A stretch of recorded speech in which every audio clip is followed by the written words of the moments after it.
তখন লালা বলছে, মা আমি চুরি করা ছেড়ে দিতে পারি একটা শর্তে। কি শর্ত? মা তুমি যদি আমাকে বিবাহ দাও, মা তুমি যদি আমার বিবাহ দাও তাহলে আমি আর চুরি করতে যাব না। তখন বয়স কত? 3.5 বছর। 3.5 বছর বয়সে ভগবান মাকে বলছে, মা তুমি যদি আমাকে বিবাহ দাও তাহলে আর আমি চুরি করতে যাব না। তো মা বলছে, লালা তোর বাবা তো তোকে বিবাহ দেওয়ার জন্য কত ব্যবস্থা করছে, তোকে বিবাহ দেওয়ার জন্য কত ব্যবস্থা করছে, কিন্তু কেউ রাজি হচ্ছে না। কেন রাজি হচ্ছে না? বলছেন ওই লালা তেরি फिर फिर जाते सगाई चोरी की काम छोड़ दे मोहन। কি বলছে? লালা তেরি ফির ফির জাত সাগাই, মানে যত সম্পর্ক করছি তো সবাই ফিরে যাচ্ছে, যাকে গিয়ে বলছি সে রাজি হচ্ছে না। কেন? ওই চোরি কি কাম ছোড় দে মোহন, চুরি করা ছেড়ে দিয়ে ওই চুরির কথা শুনে সবাই চলে যাচ্ছে, কেউ তাদের কন্যা দিতে রাজি হচ্ছে না। মা বলছেন, মা বিবাহ না দিলে আমি কিছুতেই চুরি করা ছাড়বো না। মা বলছেন, তুই চুরি করা না ছাড়লে বিবাহ তোর আর কোনোদিন হবে না। তো এইভাবে ভগবানের সাথে মা মধুর মধুর রসের লীলা করছেন। তো মা একদিন বলছে, লালা বল তোর কেমন পাত্রী পছন্দ, পাত্রী যে দেখবো তো তোর কেমন পছন্দ বল। লালা বলছেন, बहु ऐसे ढूंढवाए लाऊं गदी में बिठाए, रूठ जाए तो मनाए मन करे राखे बस, मुझसे प्रेम करे आए तेरे चरण दबाए, होरे बतराए आवे बतने में रस। কি বলছেন? বহু ऐसे ढूंढवाए लाऊं गदी में बिठाए, মা এমন বউ খুঁজে নিয়ে এসো যে আমাকে কোলে করে রাখবে। 3.5 বছর বয়সে মা এমন বউ খুঁজে নিয়ে এলো যে সর্বক্ষণ আমাকে কোলে করে ঘুরবে, আর রুট যায় তো মানায়, আমি যদি রাগ করি তো আমাকে আদর করবে, আর কি মন করে রাখে বাস, মানে আমার মনকে যেন সে সর্বক্ষণ আনন্দে ভরে রাখে। মুঝে প্রেম করে আয় তেরে চরণ দবায়, আমাকে তো ভালোবাসবে আর তোমার চরণ সেবা করবে। আর কি বলছে? হরে হরে বতরায় আবে বাতন পে রস, বলছে সুন্দর মিষ্টি মিষ্টি কথা বলবে, যেন তার কথায় যেন মধু ঝরে। এমন কন্যা দেখে তুমি আমার বিবাহের ব্যবস্থা করো। তো মা বলছেন, লালা তো বরযাত্রী কতজন বলবো? তো লালা বলছেন, মা একদম বরযাত্রী কাউকে বলবো না। কেন? ওই আমার 2-4 জন ভালো ভালো বন্ধু যারা আছে একমাত্র তাদেরকেই নিয়ে যাবো। কেন? বলছেন, छोटी सी बारात ग्वाल बाल पास साथ मल हल्ली दो हाथ पट रेशमी धराए। কি বলছেন? ছোটি সি বারাত গোয়াল বাল 5 ওদের 5 থেকে 7 জন, তার থেকে বেশি আর আমি কাউকে নিয়ে যাব না। কেন? বলছেন ওই যে মা যদি চুরির কথা গিয়ে বলে দেয়, এই জন্য বেশি যাকে তাকে নিয়ে যাওয়া যাবে না। একদম আমার বিশ্বস্ত বন্ধু যারা, সেই বিশ্বস্ত দেখে 4-5 জনাকে আমি বরযাত্রী নিয়ে যাব। তো তোর দাদাকে নিয়ে যাবে না? মা তুমি কার নাম করলে? দাদাকে তো একদমই নিয়ে যাব না। কেন? বলছেন, মাইয়া गोरी करे बात बुरो बल दाऊ भ्रात, माइया झूठी करे बात बुरो बल दाऊ भ्रात। কি বলছেন? लेना जाऊंगा बारात राखे में कब हूं ना मेरी। কি বললেন? মাইয়া কোরি করে বাত বুড়ো বল দাও ভ্রাত। বলছেন আমার দাদা বড়ই বদমাইশ, আমার সাথে তালমিল করে সে চলে না। আর কি বলছেন? মেল রাখে না কবহু, বলছেন সে একদমই আমার সাথে মিলে চলে না। আমাকে কি বলে জানো? কি বলে? দাদা তোর দাদা, তোর দাদা বলে, আমার দাদা আমাকে বলে, মা তুমি নাকি আমাকে ওই মেলার থেকে কিনে এনেছো, আমি নাকি তোমাদের ছেলে না। বলে নন্দ যশোদা তোর বাবা না, তোকে তো মেলার থেকে কিনে এনেছে। কারণ নন্দ যশোদা সবাই পরিষ্কার, তুই কালু। আমি নন্দ যশোদার ছেলে, তুই নন্দ যশোদার ছেলে না। এইভাবে মা বন্ধুদের সাথে দাদা এমন কথা বলে, আমি দাদাকে কিছুতেই বরযাত্রী নিয়ে যাব না। তো লালা বলতে বলতেও ভেবেই ফেলেছেন যে মা তাহলে বিবাহের ব্যবস্থা করে ফেলেছে। মাকে লালা বলছেন মা এক্ষুনি আমাকে সাজিয়ে দাও। কি ভালি ছটিছি হাত বিছি রাচাইতে মেহেন্দি করেছি। বলছেন মা আমার হাতে মেহেন্দি করে দাও আর ধুতি পরিয়ে দাও, আমি বিবাহ করতে যাব। মানে এইভাবে আবেগ চলে আসতে করবো। মা জিজ্ঞাসা করছে আর ইনি ওই বর্ণনা দিতে দিতে বলছে মা আমাকে ধুতি পরাও, হাতে মেহেন্দি লাগিয়ে দাও, আমি বিবাহ করতে যাব। এইভাবে মধুর মধুর ভগবান লীলা করছেন ছোটবেলায়। তো আস্তে আস্তে একদিন মাখন চুরি করতে করতে পরবর্তীতে সুখদেবজি বলছে যে এবার ভগবান একদিন কি করেছে, একদা কিড়বান আস্তে রামদ্যাগোপদারকাও কৃষ্ণামৃদম মোক্ষিতবানম ইতিমাত্রেণ বেদয়ান। ব্রহ্মাণ্ড ঘাটে ভগবান সখাদের সাথে খেলা করছিলেন।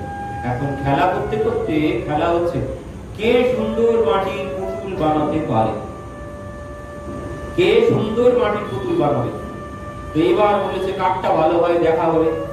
এবার সবাই বানাচ্ছেন, সমস্ত সখারা, ভগবানও বানাচ্ছেন। এবার দেখলেন যে সবাই খুব সুন্দর সুন্দর মাটি দিয়ে পুতুল বানিয়েছে। এবার ভগবান খুব চেষ্টা করছেন সবার থেকে ভালো বানাতে। সবার থেকে যদি ভালো না হয় মান সম্মান থাকবে না। তো মান সম্মান চলে যায় দেখে ইনি দেখছেন যে কিছুতেই হচ্ছে না, মানে সবাই সুন্দর সুন্দর বানিয়েছে কিন্তু নিজেরটা কিছু থেকে আর ভালো হচ্ছে না। সবার যখন বানানো হয়ে গেছে ইনি দেখলেন কিছুতেই তো এদের সম্মুখে আমারটা দেখা যায় না, আমারটা ওদের সম্মুখে আমি দেখাই কি করে। এই জন্য উনি কি করেছে, ভাব করে মাটির দলাটা মুখে দিয়ে গিয়ে ফেলেছে।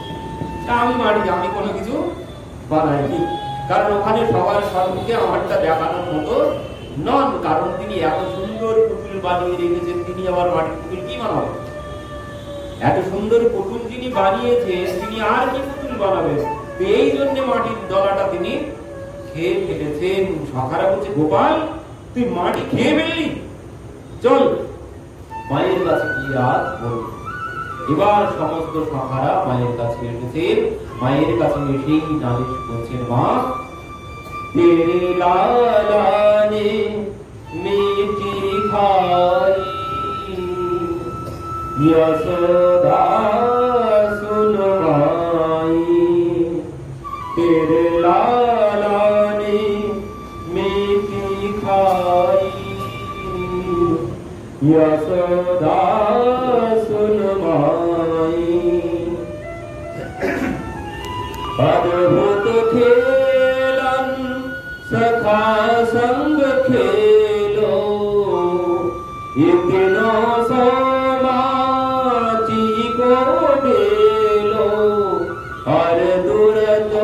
सामने मुख में ले लो यानी घटक घटक घटकाई यशोदा सुन माई तेरो लाला ने मीठी खाई यशोदा सुन माई। माँ তোমার লালা মাটি খেয়েছে। কস্মান মৃদমদান্ত্যাত্মন ভবান মোক্ষিতবান বদন্তি তব কাহেতি কুমারাস্তে অগ্রজোত্তরম। গোপাল তুই মাটি খেয়েছিস? না আমি মাটি খাইনি। তাহলে বদন্তি তাব কাহেতে কুমারাস্তে অগ্রজোপয়, তোর অগ্রজ মানে তোর দাদা যে বলছে। সখাদের কথা না হয় মানলাম না, বাদ দিলাম, কিন্তু তোর দাদা কি মিথ্যা কথা বলছে? হ্যাঁ মা, দাদাও মিথ্যাবাদীদের সাথে মিশে মিথ্যাবাদী হয়ে গেছে। লালা তাহলে তুই মাটি খাসনি? না মা, তোমার বিশ্বাস হচ্ছে না, আমি মাটি খাইনি। ভগবান জোর দিয়ে মানে বলছেন যাতে মা বিশ্বাস করে নেয়, কিন্তু দেখলেন মা তো কিছুতেই বিশ্বাস করছেন না। তখন এবার ভগবান বলেই ফেলেছেন, মা তোমার যদি বিশ্বাস না হয় আমি তো তোমার পাশেই বসে আছি, আমি তোমার পাশেই বসে আছি, তোমার যদি বিশ্বাস না হয় তুমি আমার মুখের মধ্যে দেখো। গোপাল ভেবেছিল মা আর দেখবে না, এত জোর দিয়ে বললে মা আর বিশ্বাস করবে না, মানে ওদের কথা আর বিশ্বাস করবে না, আমার কথাই মেনে নেবে।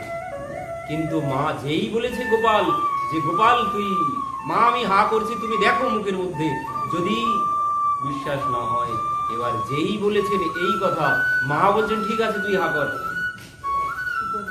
আর যেই হা করেছেন এদিকে কি হয়েছে, ঐশ্বর্য শক্তি, তিনি ভাবলেন ভগবানের মুখের মধ্যে মাটি আর মায়ের হাতে লাঠি, তো এখন যদি মা মাটি দেখেন তাহলে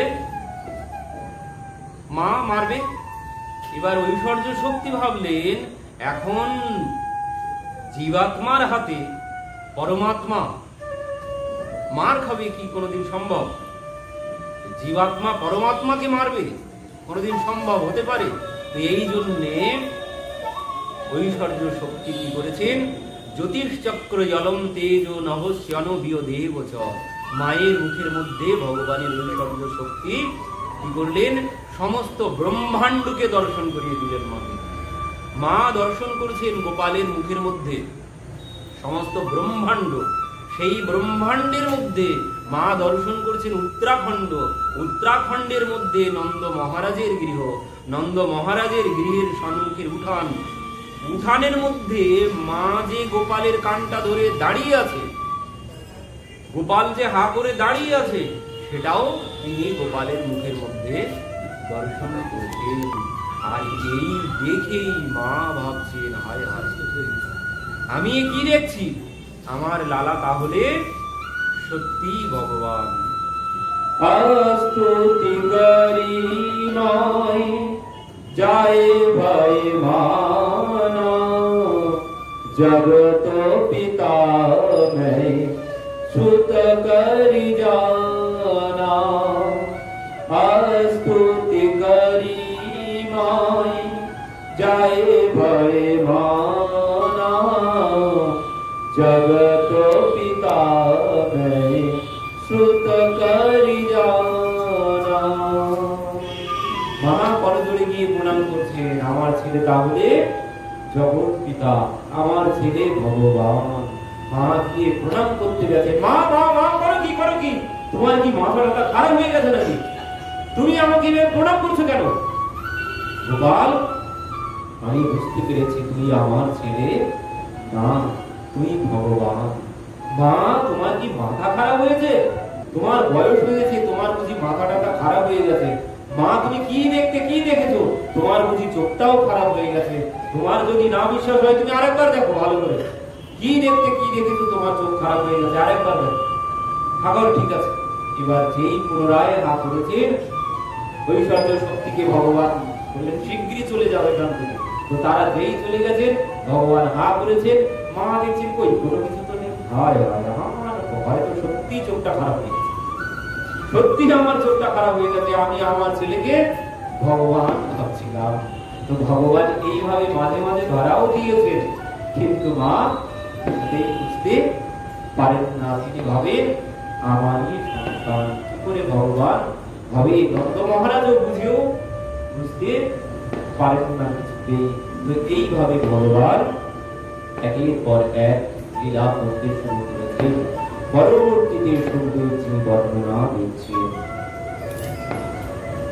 একদা গৃহদাসীষু যশোদানন্দগেহিনী কর্মান্তরনিযুক্তাসু নির্মমন্থ্যং স্বয়ং দধি यानि यानि गीतानि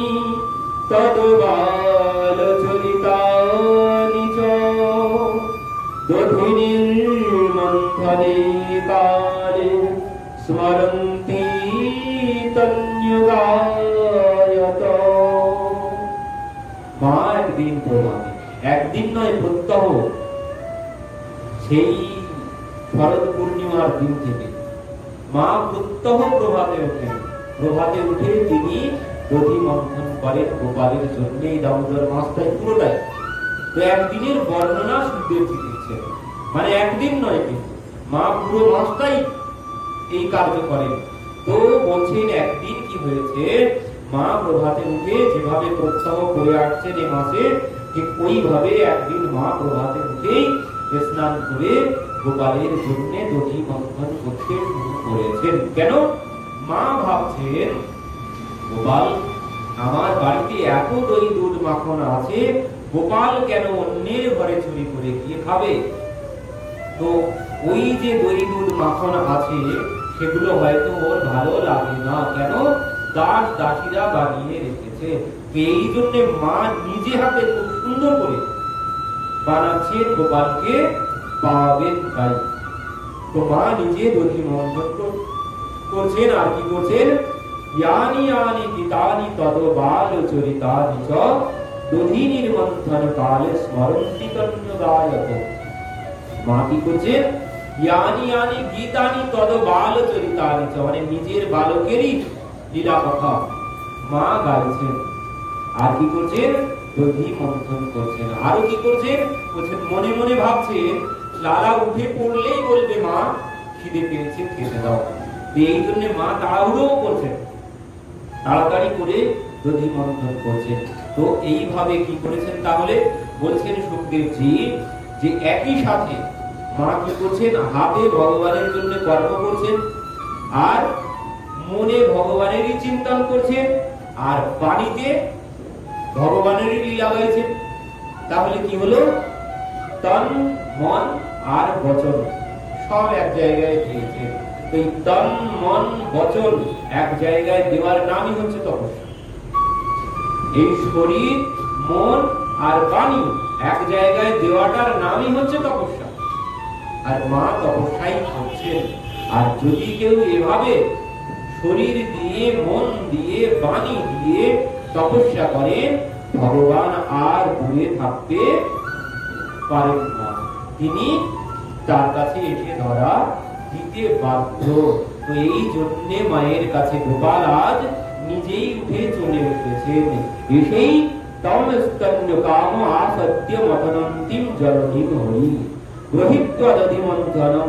বলছেন ওই মন্থন দণ্ড এসে ভগবান চেপে ধরেছেন। চেপে ধরে বলছেন মা আমার ক্ষুধা পেয়েছে, তুমি আমাকে খেতে দাও, আর তোমাকে দধি মন্থন করতে। এবার যেই বলেছেন মা কি করেছেন? সঙ্গে সঙ্গে লালাকে দুগ্ধ পান করাতে শুরু করেছেন। এবার যেই দুগ্ধ পান করাতে শুরু করেছেন, লালা মায়ের কোলে বসে বসে বসে মা একটা কথা বলো তো। কি বাবা? মা একটা কথা বলো, তোমার কাছে সব থেকে প্রিয় কে? তোমার কাছে প্রিয় কে? আমি না ওই দুগ্ধ? কে তোমার কাছে প্রিয়? লালা তোর থেকে প্রিয় কি আমার কাছে আর কেউ আছে নাকি এই জগতে?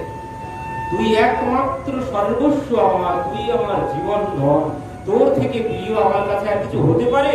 তোর থেকে প্রিয় আমার কাছে আর কোনো কিছু নেই। এই কথা হচ্ছে।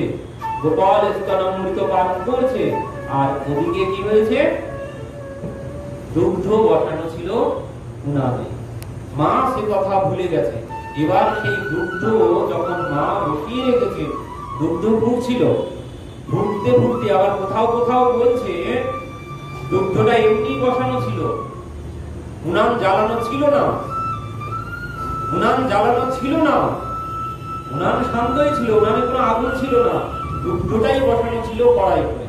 তো এবার দুগ্ধ মানে এখানে সবকিছুই চিন্ময়, এখানে সবকিছু চিন্ময়। তো দুগ্ধ সেও চিন্ময়, তারও প্রাণ আছে, সে কথা বলতে পারে, সে ভাবনা চিন্তা সব করতে পারে। তো সে ভাবতে শুরু করেছে আমি তো প্রভুর সেবায় লাগতে পারলাম না, আমি প্রভুর সেবায় লাগলাম না, প্রভু তো মায়ের দুগ্ধ পান করেছে। তো এই জন্য দুগ্ধ ভাবছে তাহলে এ জীবন রেখে কি হবে? যে জীবন ভগবানের সেবায় না লাগে সে জীবন রেখে কোনো লাভ নেই। জীবন যদি ভগবানের সেবায় না লাগলো, এই মনুষ্য শরীর যদি ভগবানের সেবায় না লাগাতে পারলাম, শুধু ওই সংসারের সেবাই করে গেলাম, আর ওই ভেবে আছি যে কেন বুড়ো বয়সে, বুড়ো বয়সে আর কোনো কিছু হবে না, যা কিছু করতে হবে আগের থেকেই, কারণ বুড়ো বয়সে আর কৃষ্ণ বলা যাবে না, বুড়ো বয়সে কৃষ্ণ নাম উচ্চারণ হয় না, তো এই জন্য দিন থাকতে দিনের নাম দিতে হয়। দুগ্ধ ভাবছে আমি যদি ভগবানের সেবায় না লাগতে পারলাম তাহলে জীবন রেখে কি হবে? অগ্নি দেবতাকে তিনি আহ্বান করেছেন, তুমি প্রকট হও, আমি আর এই জীবন রাখবো না। মন জ্বলে উঠেছে, আর যেই জ্বলে উঠেছে দুগ্ধ আগুনে পড়ে আত্মহত্যা করছে, এই জীবন রেখে কোনো লাভ নেই, যে জীবন ভগবানের সেবায় না লাগবে। এই জন্য দুগ্ধ আত্মহত্যা করছে, আর যেই দুগ্ধ এইভাবে আগুনে পুড়ে জীবন দিতে শুরু করেছে, মায়ের কাছে সেই গন্ধ গেছে, আর এই গন্ধ পেয়েই মা হচ্ছে, দাদা তুই একটুখানি দাঁড়া, আমি দুগ্ধ নামিয়ে আসি। আর যেই এই বলে নামিয়ে দিয়ে চলে গেছে, এবার ভগবান কি হয়েছে, সঞ্জাত কপহ স্ফুরিতারুণ ধরম হচ্ছেন, ভগবানের ক্রোধ এসে গেছে। মা এই মাত্র তুমি বললে, আমি জিজ্ঞাসা করলাম মা তোমার কাছে প্রিয় কে, এই মাত্র 5 মিনিট হয়েছে মাত্র, তুমি এই মাত্র বললে বাবা তোর থেকে প্রিয় আমার কাছে আর কোনো কিছু নেই, কিন্তু এই বলতে বলতে তুমি আমাকে নামিয়ে দিয়ে দুগ্ধ নামাতে চলে গেলে, তাহলে প্রমাণ কি হলো? কথার কথা, কথার কথা যে বাবা তোর থেকে প্রিয় আমার আর কেউ নেই, কিন্তু তোমার মনটা তো পড়ে আছে অন্য জায়গায়। তোমার যদি মনটা তুমি আমাকে দিতে, তাহলে আমাকে এইভাবে নামিয়ে তুমি যেতে না, তুমি দুগ্ধ নামাতে আগে চলে গেছো। এখান থেকে প্রমাণ হচ্ছে মা তুমি আমার থেকে ওই দুগ্ধকেই বেশি ভালোবাসো। ঠিক আছে, তুমি দুগ্ধকে বেশি ভালোবাসো, তো এবার তিনি ভেঙে গেছেন। এবার যত দুধের ভাণ্ড ছিল, মাখনের ভাণ্ড ছিল, তিনি শিলাখণ্ড তুলে নিয়ে সব ভাঙতে শুরু করেছেন। আর যেই একের পর এক ভাঙতে শুরু করেছেন, চারিদিকে তো এবার সমুদ্র বইতে শুরু করেছে, দই দুধ মাখনের সমুদ্র বইতে শুরু করেছে। সঙ্গে সঙ্গে বানর সেনাদেরকে ডাক দিয়েছেন, তাড়াতাড়ি চলে এসো, আমার বাড়িতে আজ ভান্ডার আছে। বানর সেনারা সব চলে এসেছে, তাড়াতাড়ি মা আসার আগেই পরিষ্কার করে গেল। তারা কি আর পরিষ্কার করতে পারে? মা যখন এসেছে, সমস্ত ঘর সমুদ্র বইছে, মানে ক্ষীর সমুদ্র, সমস্ত ঘর যেন ক্ষীর সমুদ্র বইছে। লালা তুই করেছিস কি? দাঁত তোর একদিন কি আমার একদিন, বলেই মা লালাকে ধরার জন্য ছুটেছেন। ভগবান ছুটছেন, মা হাতে ছড়ি নিয়ে ভগবানকে ধরার জন্য ছুটছেন। সুখদেবজিকে পরীক্ষিত মহারাজকে সুখদেবজি বলছেন, এমন দৃশ্য আর কোনদিন দেখা যাবে না, দর্শন করুন রাজন, ভগবান ছুটছেন। যিনি ভাগবত বেদ যাকে বলছেন, জন্মাদ্যস্বত নয়াদিতরতর চার্থেস ভিত্য সরাট তেনে ব্রহ্মরিদা আদি কবয়ে মুনিয়ন্তি অসুরয়। বলছেন যার জন্ম আদি অন্ত কোনো কিছু নেই, যার জন্ম মৃত্যু কোনো কিছু নেই, আদি অন্ত কোনো কিছু নেই, সর্বকারণ কারণম তিনি। আর সেই ভগবান আজ মায়ের হাতে লাঠি থেকে তিনি দৌড়াচ্ছেন ভয় পেয়ে। পরীক্ষিত মহারাজ দর্শন করুন, সুখদেবজিও দর্শন করছেন। সুখদেবজি তো চোখ বন্ধ করে কথা বলছেন, সুখদেবজি দর্শন করছেন, আর পরীক্ষিত মহারাজকে বলছেন, রাজন দর্শন করুন, এমন মায়ের ভয়ে, লাঠির ভয়ে ভগবান ছুটে পালাচ্ছে, এমন ভগবান কোথাও আর দর্শন করা যাবে না। কোন লীলায় আর এমন ভগবান দর্শন করা যাবে না। স্বয়ং ভগবান, যার লীলায় সমস্ত দেবতাগণ, ব্রহ্মা আদি সমস্ত দেবতাগণ সবাই মোহিত হয়ে যান, যার লীলা নিজের দাদা পর্যন্ত মোহিত হয়ে যান, আর সেই ভগবান আর মায়ের হাতে লাঠি দেখে তিনি ভয় পেয়ে দৌড়াচ্ছেন। মাও ছুটছেন, গোপালও ছুটছেন। কিছুক্ষণ পর মা আর ছুটতে পারছেন না, মা দাঁড়িয়ে গেছেন, হাঁপাচ্ছেন, কারণ বয়স হয়ে গেছে, মা হাঁপিয়ে গেছেন। এবার মা যখন দাঁড়িয়ে গেছেন, গোপালও দেখছেন, তাহলে মা ছুটছেন, আমি কেন ছুটবো? গোপালও দাঁড়িয়ে গেছে। মা তুমি আমাকে ধরে কি করবে, এইভাবে ছুটছো কেন? তুমি আমাকে ধরে কি করবে? বাবা কি আর করবো, তোর পূজা করবো। মা পূজা করবে, তাহলে হাতে লাঠি কি জন্য নিয়েছো? বাবা জানিস না, বৃদ্ধ আতি গ্রহিত দণ্ডম, বৃদ্ধ হলে সবাইকেই লাঠি নিতে হয়। তো লালা তোর ভয় করছে? ঠিক আছে লালা, তুই তো আমার বৃদ্ধ বয়সের লাঠি, তুই তো আমার বৃদ্ধ বয়সের লাঠি, ঠিক আছে আমি এই লাঠি ফেলে দিলাম। দেখ তুই আদর্শটি সুতম দিতম বিজ্ঞায় আর ভগবৎ। লালা তুই ভয় পাচ্ছিস, আমি এই লাঠি ফেলে দিলাম, কারণ তুই তো আমার বৃদ্ধ বয়সের লাঠি, তোকে ধরেই তো চলবো। তো ঠিক আছে লাঠি আমি ফেলে দিলাম। তো মা পূজা করবে তো? সেই লাঠি ফেলে দিয়েছেন। এবার গোপাল বলছেন, মা তাহলে পূজা করবে তো? মা আজ কোন তিথি, কোন বার, আজ কিসের পূজা? লালা তুই একবার কাছে আয়, তারপর সব বুঝিয়ে বলছি, আজ কোন তিথি, কোন বার, কিসের পূজা, সব বুঝিয়ে বলবো, তুই আমার কাছে তো আয়। মা পূজা করবে তো? হ্যাঁ বাবা পূজা করবো। এই পূজার লোভে ভগবান আজ মায়ের কাছে এসে ধরা দিয়েছেন। আর যেই মায়ের কাছে এসেছেন, মা কি করেছেন? এক হাতে গোপালকে ধরেছেন, আর এক হাতে পুনরায় লাঠি তুলে নিয়েছেন। আর যেই লাঠি তুলে নিয়েছেন, মা তুমি যে বললে পূজা করবে, আবার লাঠি কেন নিচ্ছ? লালা যেমন দেবতা তার তেমন পূজার ব্যবস্থা, আজ তোর পূজা এই লাঠি দিয়েই করবো, চল। বলে এবার টানতে টানতে মা লালাকে নিয়ে চলেছেন। এদিকে ভগবান কি করেছেন? ওই এক হাত তো মা ধরে রেখেছে, আর এক হাত দিয়ে চোখ ধরতে শুরু করেছেন। এবার ওই দুই চোখে তো মা মোটা মোটা করে কাজল লাগিয়ে রাখে সকালবেলা করে। এবার ওই কাজল সব সমস্ত মুখে মেখে তো এদিকে জগন্নাথ ভগবান হয়ে গেছে, আর উমু করে কাঁপতে শুরু করেছেন। মা হঠাৎ টানতে টানতে ভাবছেন, এখনো কোনো কিছু করলাম না, এখনই এত কান্নাকাটি শুরু করেছে। এই ভেবে মুখের দিকে তাকিয়েছেন, আর যেই মুখের দিকে তাকিয়েছেন, তাকিয়ে দেখছেন হায় হায় এ কি সর্বনাশ, কিন্তু সমস্ত মুখ একদম জগন্নাথ ভগবান হয়ে গেছে, পুরো মুখ কালো হয়ে গেছে। এই দেখে মায়ের হয়ে গেল দয়া, মায়ের হয়ে গেল দয়া। মা ভাবছে হায় হায় এখনো কোনো কিছু করলাম না, এত ভয় পেয়ে গেছে, কিন্তু একে যদি কোনো শাস্তি না দিই এ বড় উদ্দণ্ড হয়ে গেছে, একে দণ্ড না দিয়ে দিই এ বড় উদ্দণ্ড হয়ে গেছে। গোপীরা আমাকে এত নালিশ করেছে, আমি কোনোদিন বিশ্বাস করিনি। সেদিন যদি বিশ্বাস করে একে শাস্তি দিতাম, তাহলে আজ নিজের ঘরে এই অবস্থা দেখতে হতো না। তো একে তো কিছু না কিছু শাস্তি দিতেই হবে। কিন্তু মা দেখছেন এ তো খুব ভয় পেয়ে গেছে, এখন কি শাস্তি দিই? তোমার কোনো কিছু খুঁজে না পেয়ে কি করলেন, ওই পাশে ছিল উদুফলটি, এবার উদুফলের পাশে নিয়ে গিয়ে গোপালকে দিয়ে বাঁধতে শুরু করেছে। বলছে তোকে আজ এখানেই বেঁধে রাখবো সারা।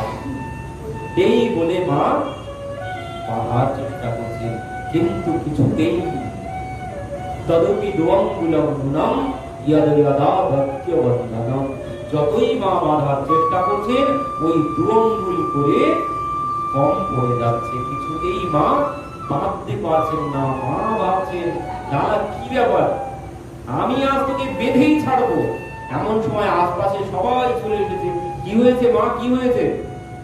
আর বলিস না, আমি তোদের কথা বিশ্বাস করিনি, আজ বিশ্বাস করেছি যে আমার ঘরে এই অবস্থা করেছে, মানে তোদের ঘরে কি করেছি, তো আজ একে আমি শাস্তি দেবই। যা তো তোদের ঘরে দড়ি আছে কি, তোদের ঘরের দড়িগুলো সব নিয়ে আয়। সমস্ত গোপীরা তাদের ঘর থেকে সমস্ত দড়ি এনে মাকে দিয়েছেন। মা সব গিট দিয়ে দিয়ে সব গিট দিয়ে দিয়ে বাঁধার চেষ্টা করছেন, কিন্তু যতই বাঁধতে যাচ্ছেন ততই ওই দুঅঙ্গুল করে কম করে যাচ্ছে। মা কিছুতেই বাঁধতে পারছেন না। কেন বললেন, তাকে কি কোনোদিন বাঁধা যায়? না জানতে আর বধির্যস্য না পূর্বম না চাপরম, যার আদি অন্ত কোনো কিছু নেই, তাকে কি কোনোদিন বাঁধা যায়? তাকে কোনোদিন বাঁধা সম্ভব নয়। তবুও তিনি বন্ধন স্বীকার করেছেন। কেন স্বীকার করেছেন? বলছেন ওই ভক্তের মধ্যে যদি মানে দৃঢ় প্রতিজ্ঞা থাকে, দৃঢ় প্রতিজ্ঞা থাকে যে আমি ভগবানকে লাভ করবই, এই প্রতিজ্ঞার সাথে যদি সে পরিশ্রম করে, এমন প্রতিজ্ঞা নিয়ে যদি কেউ পরিশ্রম করে ধৈর্যের সাথে, তাহলে ভগবান তার কাছে একদিন না একদিন ঠিক ধরা দেবেনই দেবে। কিন্তু মা বাঁধতে কিছুতেই পাচ্ছেন না। কেন পাচ্ছেন না তার ব্যাখ্যা তো প্রচুর আছে, কেন মা বাঁধতে পারছেন না। তো আমরা আগামী দিন শ্রবণ করব মা কি জন্য গোপালকে বাঁধতে পারছেন না। কারণ হচ্ছে ভগবানকে বাঁধতে গেলে কি চাই বলছেন, একটি ভগবানের কৃপা আর একটি হচ্ছে তোমার পুরুষার্থ। এই হচ্ছে দু অঙ্গুল। এক অঙ্গুল হচ্ছে কৃপা আর এক অঙ্গুল হচ্ছে পুরুষার্থ। পুরুষার্থ মানে পরিশ্রম। আমাকে পরিশ্রম করতে হবে, আর সেই পরিশ্রম দেখেই ভগবান পরিশ্রমং দৃষ্টা কৃপয়া আশিত সবন্ধনে, তিনি মায়ের পরিশ্রম দেখে পরবর্তীতে ধরা দিয়েছেন। তো বলছেন ভক্তের পরিশ্রম দেখেই ভগবান তার কাছে ধরা দেন। আর কখন বলছেন আমি আর আমার, এই হচ্ছে দুই অঙ্গ। আমি আর আমার ত্যাগ করতে হবে। আমি আমার ত্যাগ করে প্রভু সব তুমি আর সব তোমার। এখানে আমি আর আমার বলে কোনো কিছু নেই। যা আমি আমার বলছি এখানে আমি বলেও কোনো কিছু নেই, আর আমার বলেও কোনো কিছু নেই। এখানে আমার বলে কোনো কিছু আছে? এই শরীরটাও আমার না, এই শরীরটাও আমার না। এই শরীরটা আমার কথা শুনে চলে? এই শরীরটাও আমার কথা শুনে চলে না। শরীরটা অসুস্থ হয়ে যায় কেন? আমি তো চাই, কেউ চায় অসুস্থ হতে? অসুস্থ হতে কেউ চাই না। দাঁতগুলো পড়ে যায়, আমি চাই আমার দাঁতগুলো পড়ে যাক? আমি চাই না। আমার চোখটা আস্তে আস্তে ঝাপসা হয়ে যায়, কানটা আস্তে আস্তে শোনা বন্ধ করে দেয়, চুলগুলো সব ঝরে যায়। আমি কি চাই এগুলো সব হোক? কিন্তু সব তারা আমাকে ছেড়ে চলে যাবে। আমি কাউকে ধরে রাখতে পারবো না। কেন? এগুলো একটাও আমার না, শরীরটাও আমার না। আমার কে? মেরে তো গিরিধারী গোপাল কুশল না, ওই একমাত্র তিনি আমার। আর এই জগতে আমার বলে কোনো কিছু নেই। যা আমার আমার করছি, এই খেলার সাথে যারা সাথে যাবে না তারা একলাই চলে যেতে হবে। সাধের এ দেহ খালি নিয়ে যে শ্মশান করি, এক মুদ্র ছাই হতে হবে। তো বললেন এই আমি আমার বাদ দিতে হবে, দিয়ে কি করতে হবে? এই আমি আমার জায়গায় বসাতে হবে। প্রভু সব তুমি আর সব তোমার, তাহলেই তিনি ধরা দেবেন।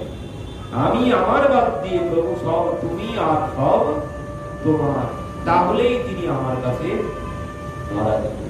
আরো অনেক ব্যাখ্যা আছে, আমরা আগামী দিন শ্রবণ করব যে ভগবানকে বাঁধতে গেলে কি লাগে, কি জন্য, মানে কিভাবে ভগবানকে বাঁধা যাবে, তার ব্যাখ্যা আমরা আগামী দিন শ্রবণ করবো। আজ এখানেই আমাদের কথা বিশ্রাম হচ্ছে। जय जय श्री राधे श्याम महाराज की जय, भगवत महापुराण की जय, बाकी बिहारी लाल की जय। जय जय श्री राधे।